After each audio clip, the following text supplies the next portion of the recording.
இது வரைக்கும் சப்ஸ்கிரைப் பண்ணாத நம்ம சேனலை சப்ஸ்கிரைப் பண்ணிக்கோங்க. இத்துடன் தொடர்ந்து வீடியோ வரணும்னா பக்கத்தில் இருக்க பெல் ஐகானை கிளிக் பண்ணிக்கோங்க.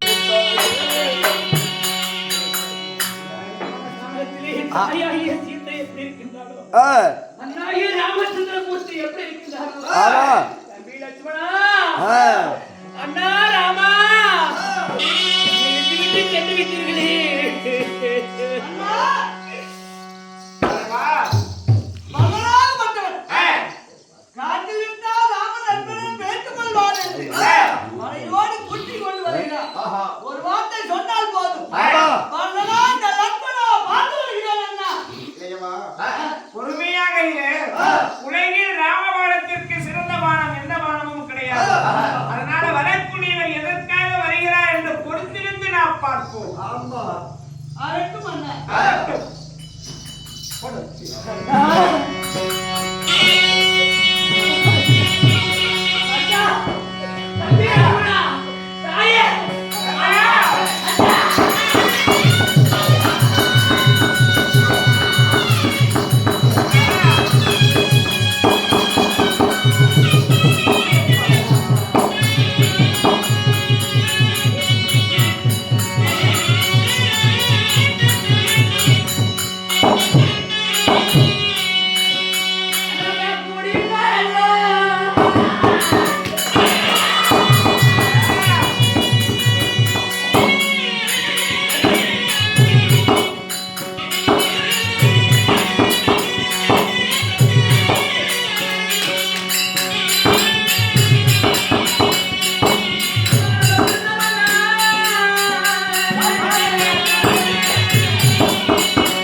நம்ம கூடி பிறக்கலையா, கூட்டி பாடம் இல்லையா? என் கூட பிறகு ரத்தம் பார்த்தனே.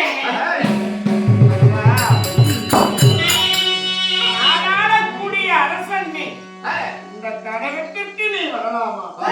நீ ஏனப்பா இங்கு வந்தாய்?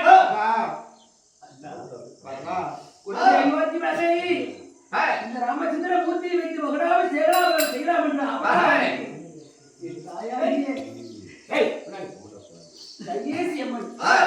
என்னை அமர வைத்து மகனாவை செய்ய வேண்டும்.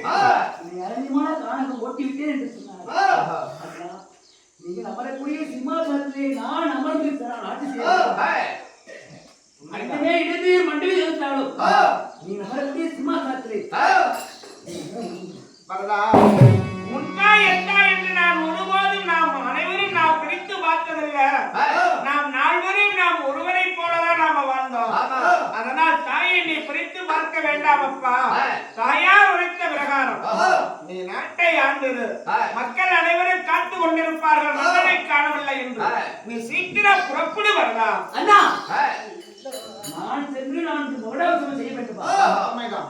இந்த அண்ணன் இருப்பிடத்திலே ரத்த பாசத்தை விட்டு வந்து விட்டாய். நான் இருப்பது உனக்கு தெரியவில்லையா? ரத்த பாசனி என்னை விட்டு விட்டு வந்து விட்டாய். நீ இல்லாமல் நான் மட்டும் வாழ வேண்டாய். நீ அமரக்கூடிய சிம்மாசனத்தை அமர முடியாது. அதனால தயவு கூர்ந்து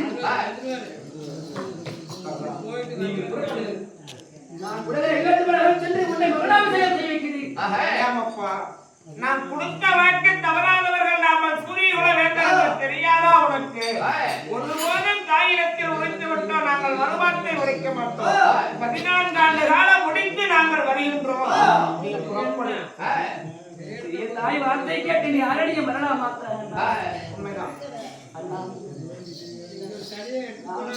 பிறப்பதற்கு சேன காலமா ஐயோ அப்பா இருக்கலப்பா சாப்பிடு.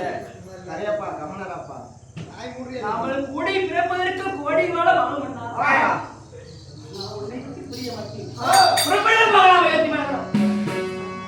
ஒருபோது வரமாட்டோம் வரலா.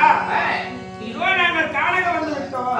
அதனால நாட்டில் இருக்கக்கூடிய நம் தாய்மார்கள் நலமா, இன்னும் சத்துருக்கள் நலமா, நம் தந்தையாராகப்பட்டவர் நலமாக இருக்கின்றாரா வரலா?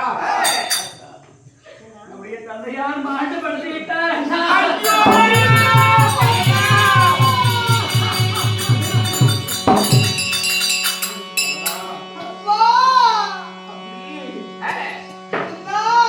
நமக்கு துணையாக இருந்த, நமக்கு வழிகாட்டியாக இருந்த தந்தையார் மாண்டு மடிந்து விட்டார். தந்தையார் மடிந்தது கூட போக முடியாமல் நமக்கு இப்பேற்பட்ட ஒரு நிலைமை ஆகிவிட்டது.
மரதா நாட்டில் இப்பொழுது நீதான் இருக்கின்றாய் எனக்கு பிறகு மூத்தவன் நீ அல்லவா தந்தையாரை எடுத்து நீ தகனம் செய்துவிட்டு நாட்டை நீ முடிசூட்ட அரசாட்சி செய்வது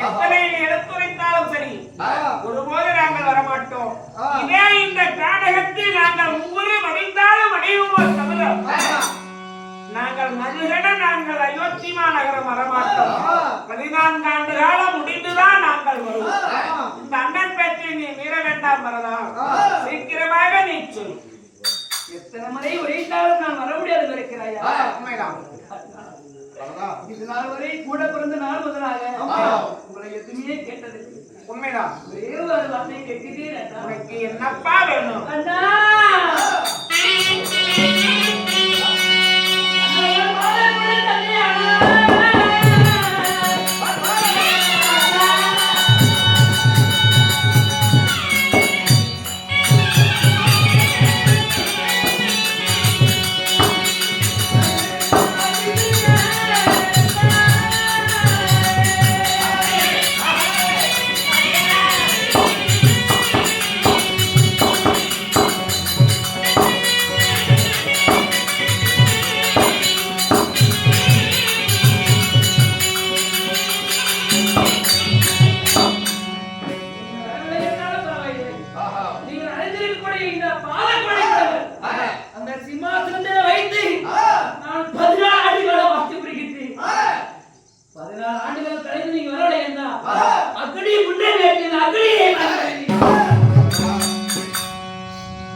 இதோ நான் குடிக்கின்றேன் நீ எடுத்து சென்று தந்தையாரை தகனம் செய்து உண்மைதான் நாட்டை முடிசூட்டி ஆளப்போ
அதோ அங்க தெரிகிற திரிகுணமலை, அந்த திரிகுணமலை போறலாம்.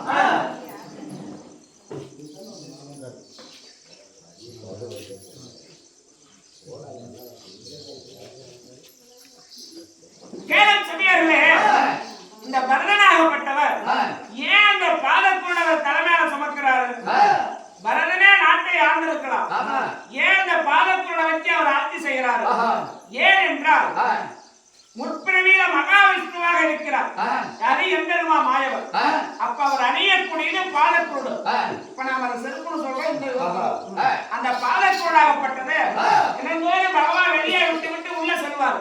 அப்ப சங்கு சக்கரமா அந்த பாதக்கூட பார்த்து ஏளனமா சிரித்ததாமா, என்னதான் நீ பகவான சுமந்தாலும் நீ வீட்டுக்கு வெளியேதான், நாங்க எப்பவுமே பகவான் கூட உள்ள இருக்கிறோம், உண்மைதான், நாங்க எப்பொழுதுமே பகவான் விட்டு பிரிந்ததில்லை அப்படின்னு சொல்லிச்சாமா.